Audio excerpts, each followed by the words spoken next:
departamento aqui tem departamento de radioterapia, essa aqui tá um CT, controlina e CT de radiologia, nós o buraco de CT aqui está um pouco mais grande, nós temos CT backbore, de modo que o paciente dorme, e schouder of elleboog não pode passar door de machine. Aqui nós está assim a parte de preparação.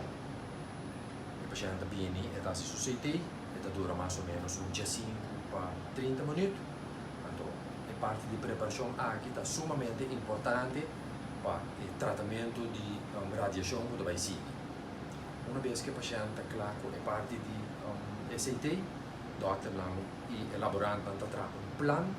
Então, o plano de bestraling aqui, nós também usamos para o paciente ter o seu tratamento.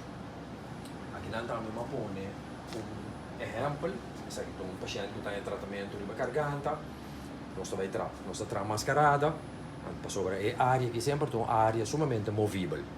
Então, doordat het movível, nós zorgen para o paciente imobilizar, então de modo que todo dia o paciente pode fazer o tratamento no mesmo caminho.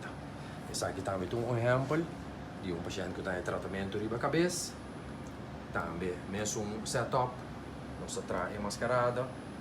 Também mais simples, nós temos que ter água quente, vai vir 1 kg, então nós modelar a mascarada arriba a cara do paciente. Nós temos que ter em conta que o tratamento com radiação está alguns semanas de tratamento. Então é sumamente importante para todo dia o paciente dormir em a mesma posição, todo dia o paciente tem o tratamento no mesmo caminho. Então, para 6 meses, nós temos que ter a mascarada aqui. E essa aqui também, o paciente tem todo o setup completamente põe todo dia e está dormindo mesmo coisa. Essa aqui está na parte aqui, essa aqui tem que dar mesmo coisa para o paciente dormir todo dia mesmo coisa.